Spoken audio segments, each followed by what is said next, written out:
இட்லி தோசைக்கு ரொம்ப மேட்சிங்கான தேங்காய் சேர்க்காத 2 வகையான சட்னி எப்படி செய்யறதுன்னு பார்க்கலாம். முதல்ல கடாயை சூடு பண்ணி 2 டீஸ்பூன் எண்ணெய், ஒரு பெரிய சைஸ் வெங்காயம் கண்ணாடி பதத்துக்கு வதங்கின பிறகு 3 பல் பூண்டு, ஒரு சின்ன துண்டு இஞ்சி, காரத்துக்கு ஏற்ற மாதிரி பச்சை மிளகா, ஒரு அரை கப் அளவு பொட்டுக்கடலை சேர்த்து கலந்து விட்டுக்கோங்க. இது ஆறின பிறகு மிக்ஸி ஜாருக்கு மாற்றி தேவையான அளவு தண்ணி சேர்த்து நல்லா ஃபைன் பேஸ்ட்டாக அரைச்சி எடுத்துக்கோங்க. இதை அரைச்சி எடுத்த பிறகு ஒரு பாத்திரத்துக்கு மாற்றிக்கலாம். தேவையான அளவு தண்ணி சேர்த்து தேவையான அளவு உப்பு சேர்த்து தாளிப்பு சேர்த்திங்கன்னா ரொம்ப டேஸ்டியான சட்னி ரெடி. அடுத்து அதே கடாயில் 2 டீஸ்பூன் எண்ணெய், ஒரு 4 சின்ன வெங்காயம் சேர்த்துக்கோங்க. சின்ன வெங்காயம் வதங்கின பிறகு அரை கப் அளவுக்கு வேர்க்கடலை, காரத்துக்கு ஏற்ற மாதிரி காஞ்ச மிளகா, கருவேப்பிலை. அடுத்து அதே அளவுக்கு பொட்டுக்கடலை சேர்த்துக்கோங்க.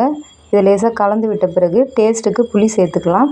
இப்போ ஸ்டவ் ஆஃப் பண்ணிவிட்டு இதையும் மிக்ஸி ஜாருக்கு மாற்றி தேவையான அளவு உப்பு, தேவையான அளவு தண்ணி சேர்த்து இதெல்லாம் ஃபைன் பேஸ்ட்டாக அரைச்சி எடுத்துக்கோங்க. தேவையான அளவு தண்ணி சேர்த்துட்டு தாளிப்பு சேர்த்திங்கன்னா சூப்பரான சட்னி ரெடி.